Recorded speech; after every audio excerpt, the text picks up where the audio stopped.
Diving right into the heart of the matter, the Bible often will speak of combat with the gods of the other nations. The Bible will often speak as if the gods of Egypt or of the gods of Babylon or the gods of Persia were rather real ontological entities. I'm thinking of the book of Daniel. I think in the 9th chapter, Daniel fasts for a set period of time, and the archangel Gabriel shows up. And Gabriel says he was resisted by a rather malevolent, curious figure called the Prince of Persia, of all things. And that there's a prince of Greece who has been resisting him, suggesting that there are territorial entities that are governing the nations who are in rebellion against God. Of course, the Greek Septuagint, the Greek translation of the Bible, created about 300 years before the infancy of Jesus, translates many of these entities as literally diabolos, literally as demons. And of course, the authors of the New Testament take that strong point of view. And yet in our contemporary world, which supposedly disavows interest in the supernatural, that supposedly embraces the material, which supposedly, and by material I mean materialism and scientism, to be distinguished from authentic science. Nevertheless, discussions of angels and of demons are, well, everywhere. From Good Omens on Amazon Prime, the series created by Neil Gaiman, to Has Been Hotel, the new animated series that makes Lilith and other extra-biblical characters mainstays of their plots. These topics seem to be everywhere. So my question to you, Matt, fundamentally is, what was it like hearing, whether it was from me or whether it was from a CCD teacher and Roman Catholic catechesis, of great saints like Padre Pio and personally warring with very real, unseen entities? And did you take that seriously growing up? Or was that something you only took seriously after a reversion back to Christ or conversion to Christ? When did the gears start turning that this might be a reality beyond psychological archetypes? For me, when I was attending religious school, through CCD, I was not, the word was being read to me, and we were doing all of that studying, but it wasn't being realized in any sort of real grounded way. I wasn't, as many people do, later in life, I had to, in college, sort of start from the ground up. There was a falling away from my faith, and that began the process of rediscovering it. And when you do that, you have the opportunity to make, that tradition your own. You get to really truly develop that relationship that is, in the rich tradition, if you were raised Christian. So for me, that falling away was a very important part of my path, and I only started entertaining the concepts of spiritual warfare, or was really even introduced to it, when there were some stakes in my life. I remember I was a young man deeply in love with a girl, and I just was so nervous of messing things up. It happened to be like a long distance relationship. So it's it's incredibly difficult and painful. And I was trying so hard to make sure, am I projecting, am I reading into this too much? Am I, there's so many ways to be anxious when you're, encountering a relationship like that for the first time. And I was wondering and examining my anxieties and where they were coming from. And sometimes I would be hit with an anxiety that almost felt like it was completely unfounded. I would talk to my partner, and it would almost be like, wow, you're creating anxiety almost out of nothing, right?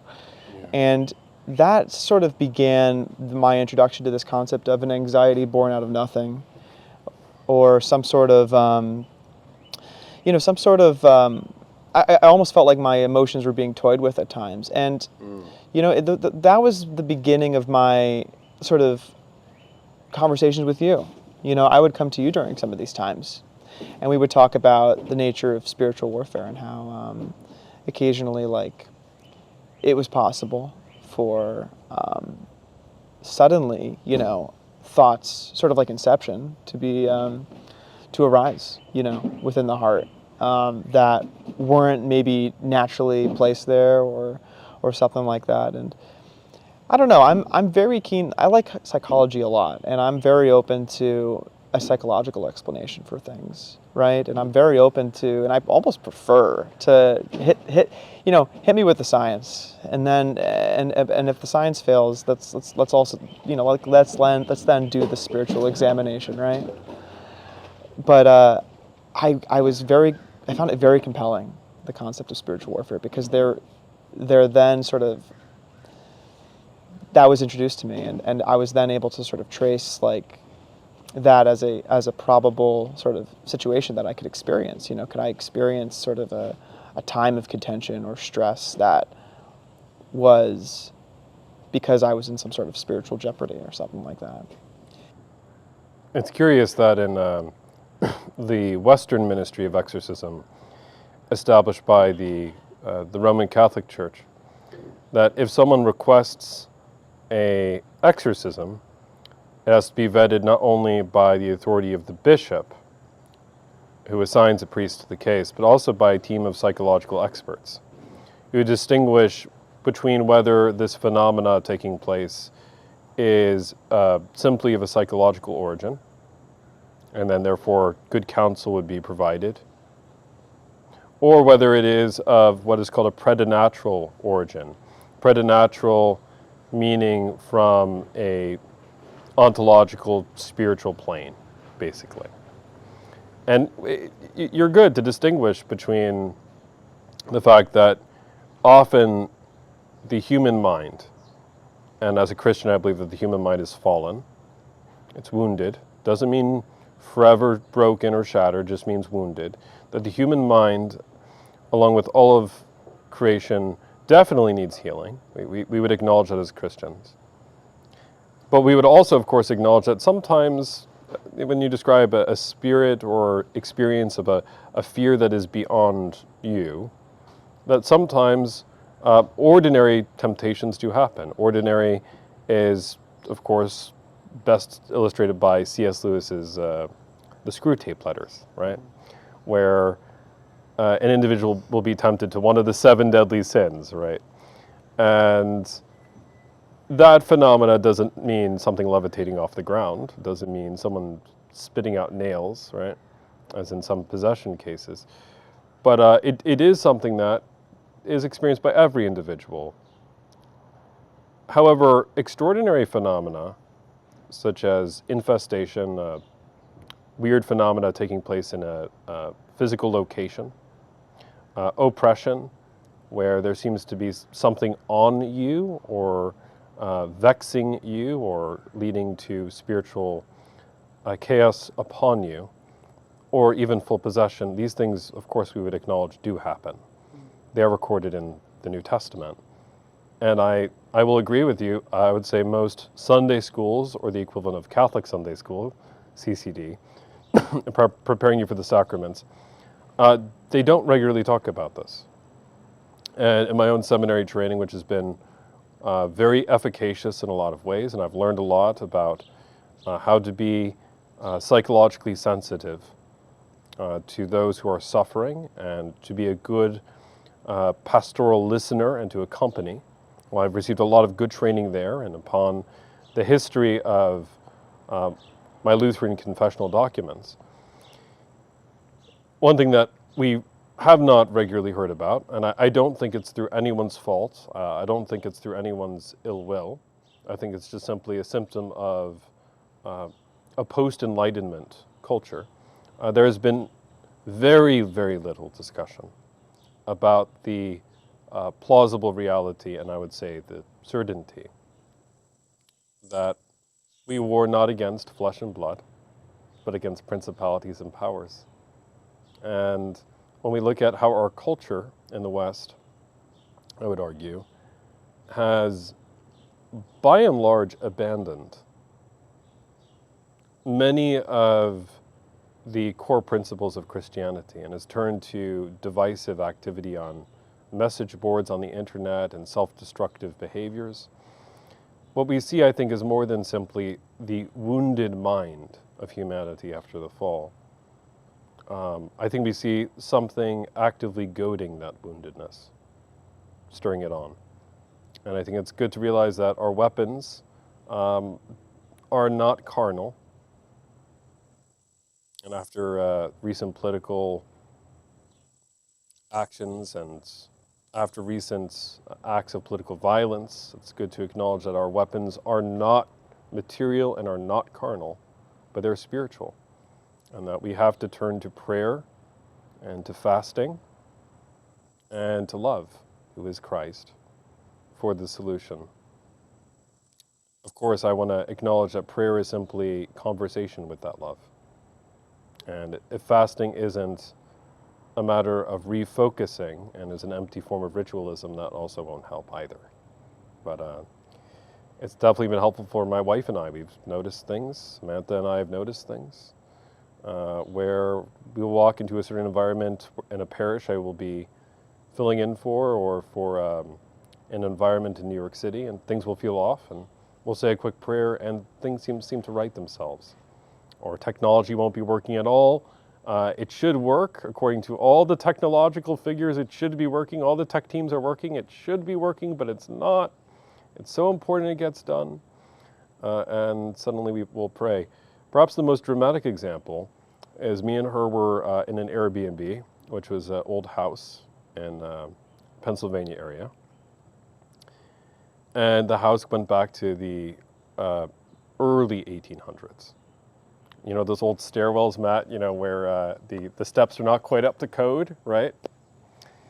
And, you know, it doesn't fit the whole foot as you walk up the steps, right?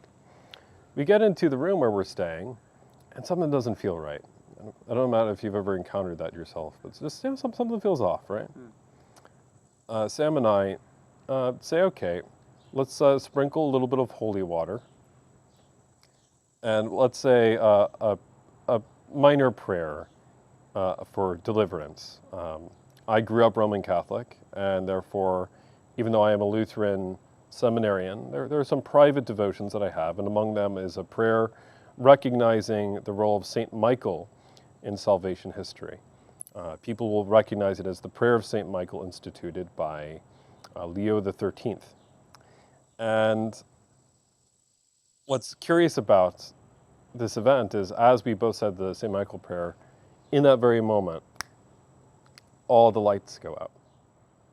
Power outage the moment we were done saying that prayer together. You could call that coincidence. It